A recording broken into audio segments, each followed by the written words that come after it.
All right, Shalom. First foremost, want to give all praises, honor, and glory to Yahweh Bashem Yahushai, Bashem Akakudash.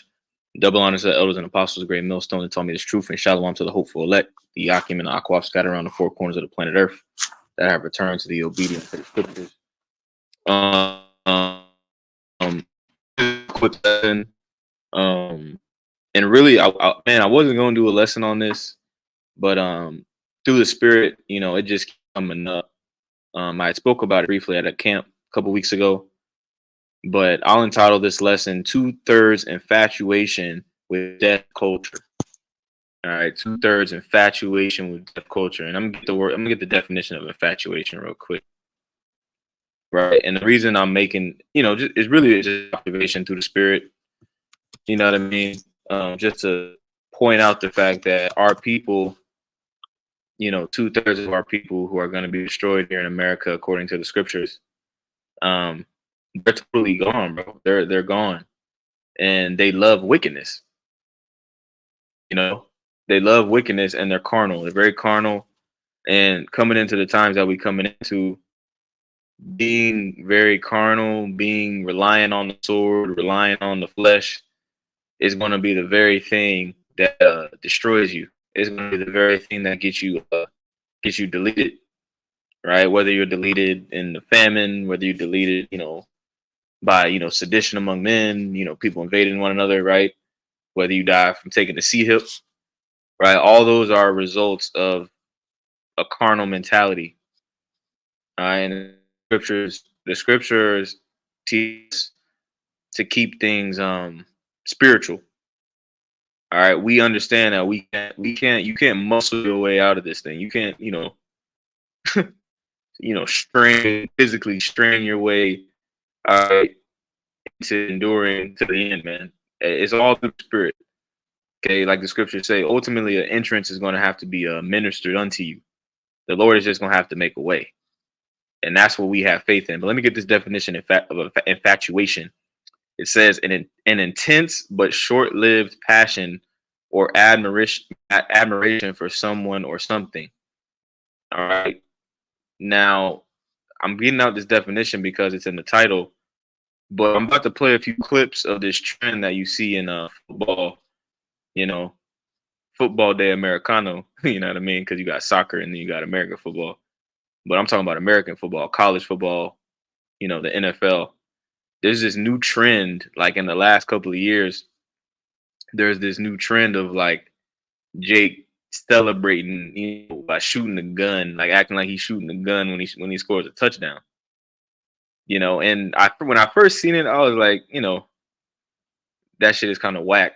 But now it's getting out of hand. It's getting to the point where like it's a big thing now.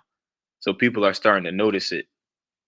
And Jake has this infatuation with guns, because Jake associates guns, all right, and weaponry with, being tough, all right, being being something, man. Jake is carnal as hell. All right.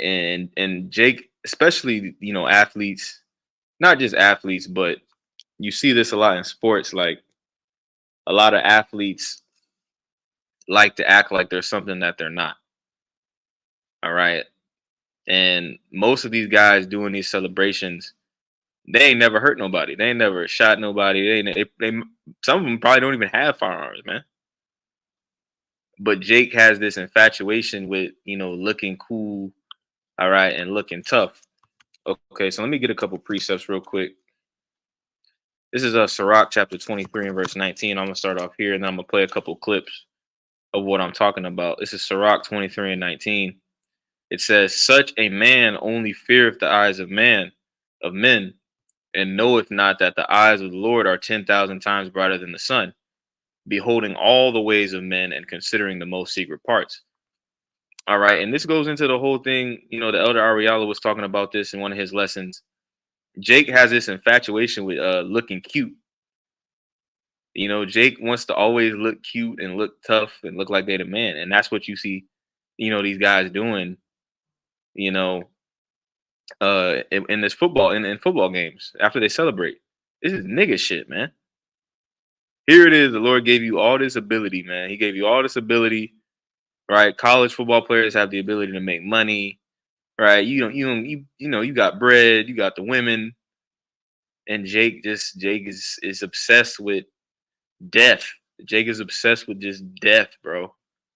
All right, and that's why the scriptures, liken the nation of Israel as basically being, dead people walking, bro. This is Isaiah. Let me get this real quick. This is Isaiah chapter 1. Let me see. Actually, that's not what I wanted. Let me get this real quick, and then I'm gonna play a couple clips. Things in Jeremiah 4. This is Jeremiah chapter 4. Let me share my screen. Jeremiah chapter 4 and Jeremiah chapter 5 and verse 23. It says, "But this people has a revolting and rebellious heart. They are revolted and gone." All right, and I'm gonna get this word revolting just for edification's sake, right? Because the niggas with this mentality, niggas with this tough guy gun shit, man, this carnal mentality. You got niggas in the truth like this, right? You got Sakari bringing guns to camp. Niggas with this mindset are finna get a rude fucking awakening, man. Because the sword that was Esau's blessing. All right, that was Esau's blessing. All of the blessing that we got is spiritual. All right, which is far superior to the flesh. All right, let me get this word revolting. It says sarar. It says rebellious, stubborn, refractory, rebel, backsliding. All right, refractory. And I've never heard. Let me look up this word refractory. Refractory. It says let me see. Slovakia. Computer slow.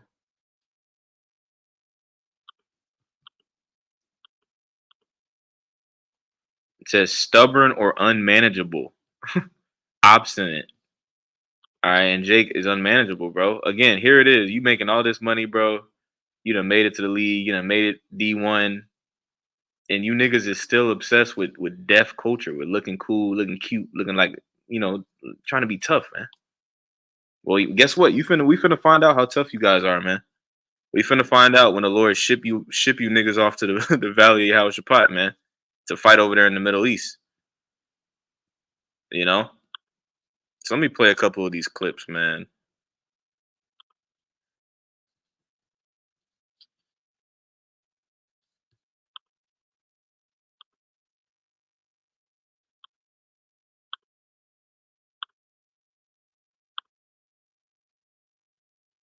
All right. So in my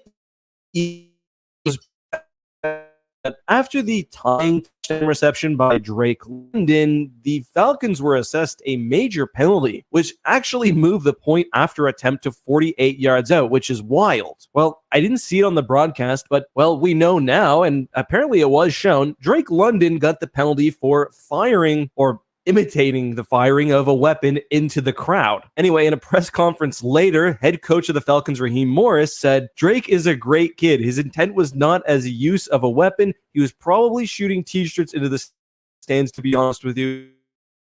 So here it is. This dude done threw up like he was shooting an AK-47 in the air, obviously. And not only is this dude being a weirdo and a lame, his coach is backing him up. Right? His coach is backing him up. His coach is covering for him, man. Saying he was probably shooting a t-shirt in the stands, man. Come on, bro.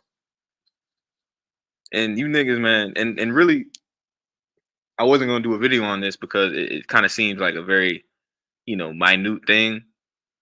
But it's the mentality, man. It's the scriptures talk about, the trial of a man is in his reasoning. These type of things just show the mentality that Jake is in, bro. As So let me go to the next clip, man, because you see this shit all over football. I mean, football is really the bread and circus of Rome. Rome 2.0, which is America. So really, this is all a distraction anyway. But notable. Lacey in motion. Nussmeier looking that way now. On the wheel, throws it up. Lacey caught it. Did he get down this time? He did. Touchdown LSU.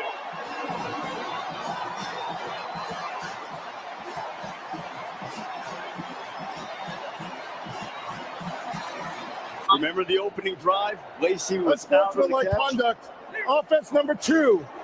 That's his first unsportsmanlike foul of the game. The foul will be enforced on the kickoff. And then side note too, when you go into the history of the Colosseums, gladiatorial games, gladiatorial sport, when you go into the history of all that started with the sacking of the temple. All right, the sacking of the precious, treasures and artifacts of the temple. All the things that they seized from our temple, those, the wealth, the riches, the abundances, the gold, right? All the things that they got, that was actually used to finance the construction of the first Colosseum. You could look that up, and Lord's will, I'll do a lesson on that. Hit with the unsportsmanlike conduct after the touchdown catch. And I was saying on the other end of the field, he was out of bounds by just unsportsmanlike conduct penalty. I thought it was the dancing. Yeah, it's this. It's this. I mean, look at this shit, man. Niggas gotta go, bro. It's just corny, man. It's played out. The whole tough guy, all right, kill Jake, kill your own people.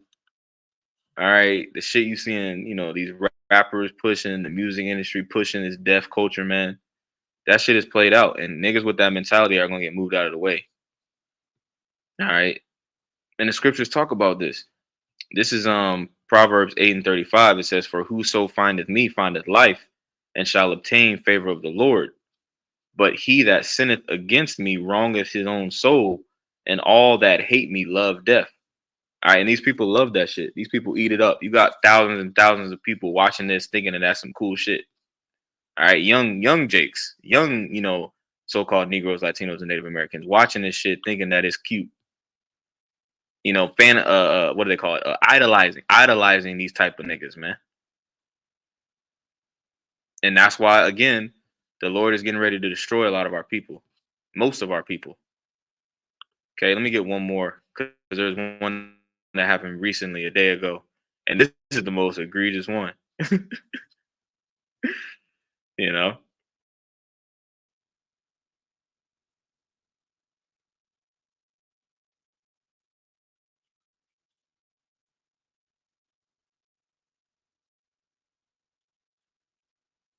Oh my God. Look at this ignorant shit.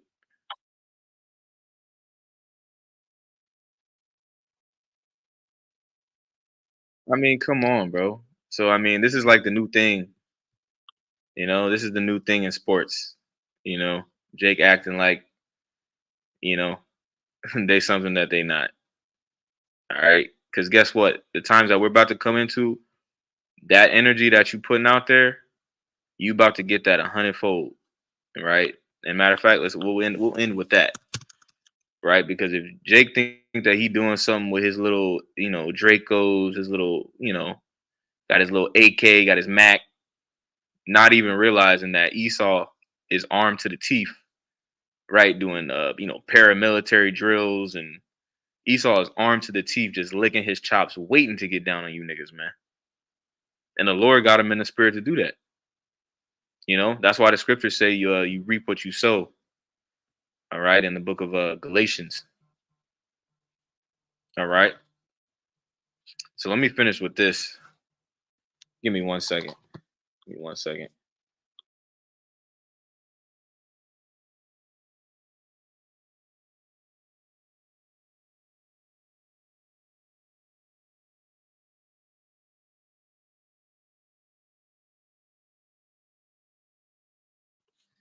So let me finish with this precept. This is Revelation chapter 12 and verse 12. It says, "Therefore rejoice, ye heavens, and ye that dwell in them. Woe to the inhabitants of the earth and of the sea, for the devil is come down unto you, having great wrath, because he knoweth that he have but a short time." Right. So guess what? all that energy, all that shit you putting out there, guess what? You about to get that tenfold in the form of Esau coming with the sword, coming with this great wrath. You know? So I just wanted to, touch on that real quick. Lord's willing is edifying. With that, I want to give all praise, honor, and glory to Yahweh Bashem Yahweh Shai Bashem Makakudah. Shalom.